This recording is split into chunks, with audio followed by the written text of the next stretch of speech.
Hello and welcome to Boost Power Radio and the Global Sisterhood Network on the road. We are in Kristiansand, Norway, a beautiful port city, an amazing place at the tip of Norway, meeting amazing women, and we found another to introduce you to today. So say hello and introduce yourself to your Global Sisterhood. Hi, Global Sisterhood. I'm Shanna McFadden Drivenes, and I have been living in Kristiansand for 10 years. I am originally Irish, and I moved over here because of love. Because of love? Love brought you from Ireland. Tell us a little bit more about your story. Well, I grew up in Ireland, and when I was 21, I moved to Wales to go to university. Just before that, I met my husband in Portugal. I went to university and he swiftly followed me to Wales. Oh, that's a good sign. Yeah. So then we went to university in Wales together, and actually we went to Colorado for 1 year of our degree and studied in the Ritz-Carlton Hotel in Beaver Creek. And we lived there for 1 year and we had a lot of fun skiing and working and yes. Well, many of you know that the Global Sisterhood is out of Denver, Colorado in the USA. So we're doing some Colorado fun bonding here on the Global Sisterhood Network interview today. So you came to the US, you finished your university, and then you came back then to Norway, or did you have it different places? No, we went back to Wales, and my husband had 1 more year of his degree, so I waited around for him. And then we moved to Kristiansand after that, because he's originally from here.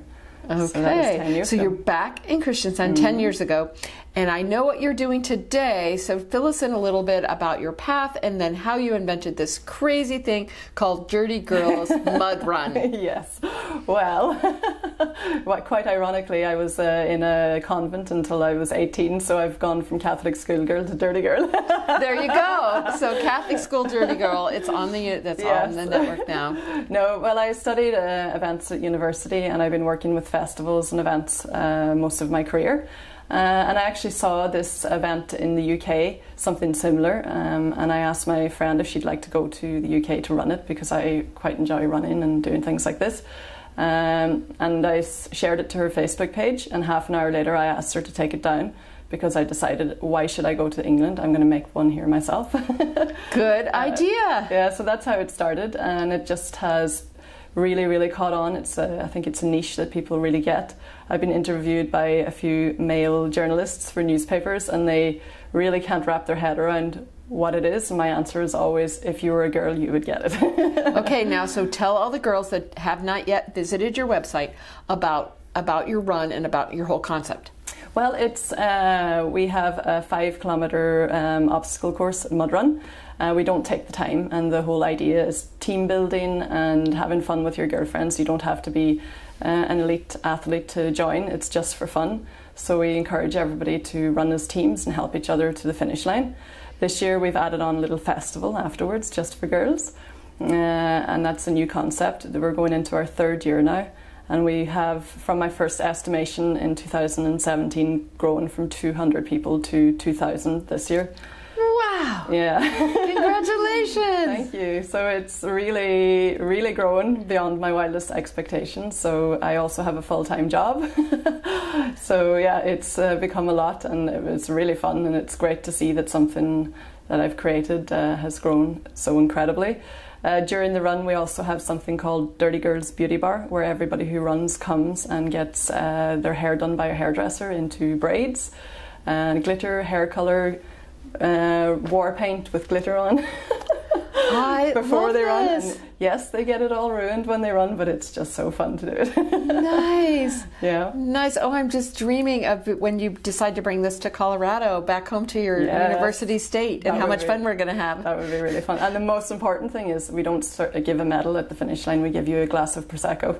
There you go. Okay, so now we've hit every single food group. We've had our beauty, we're having fun with our girlfriends, and now you get a glass of Prosecco at the end. And a goodie bag. And a goodie bag from probably your sponsors, because you're a smart. Our Blevaker sponsors who are coming this year with the beauty bar and a really stuffed full goodie bag. So yeah, nice. Can't wait. Nice. So this race, tell us, so we are here doing this interview in 2019. We are in almost the month of June, right in the end of May. So tell us when your next race is, so at least around the world people could follow you online and see all the exciting things. It's on the 31st of August this year.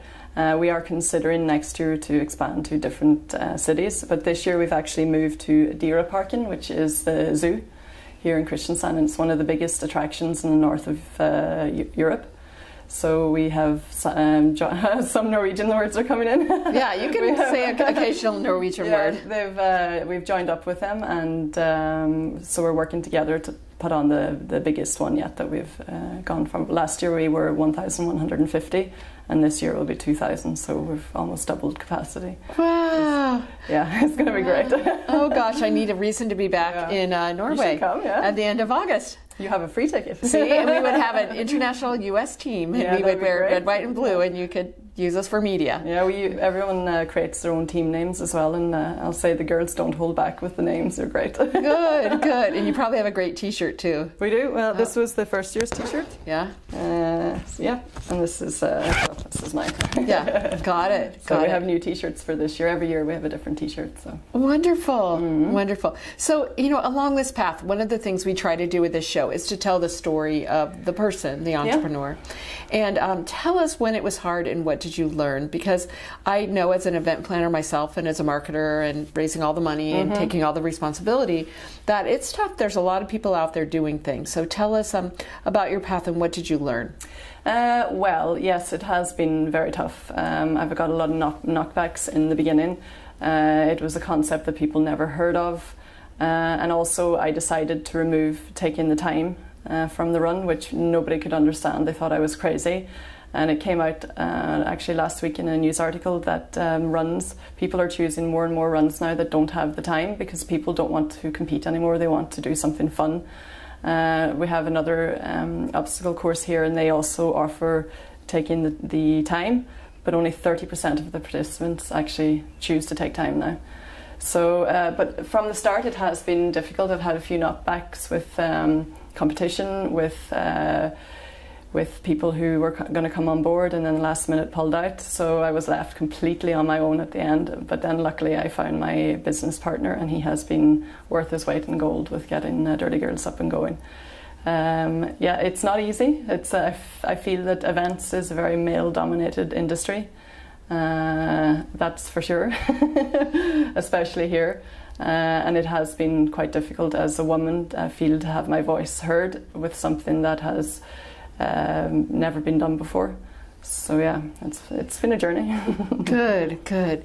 And then we also ask you to think about, like, what would you say to women? So entrepreneurs are listening to this, and also people that just have a dream and that just are trying to think of something that they want to bring to the world or make the world a better place or do it differently. I really like this concept of not having a time. Yeah. That would be very curious to do in the United States, where it feels like everything is a competition, from your Facebook post to going to the grocery store. Yeah, I know. It's very competition based, and it's exhausting. Yeah, it's very exhausting. We also actually, in Dirty Girls, we ask all of the women to run for the men in their lives and raise money and awareness for male cancer. Everybody assumes automatically that it would be for breast cancer, but we thought we'd like to spin it on its head, and it has a special meaning for me, as one of my friends from university, actually, who lived with me in Colorado, died from male cancer, actually, so it was very important for me to do that. So, but with regards to people doing it, I think you just got to take the plunge and do it, because what on the other side of fear is what you want, and that is the way I live my life now. Every time I get afraid, I realize on the other side of that fear is what I want, so I just keep going. So it's it's only fear that keeps you back.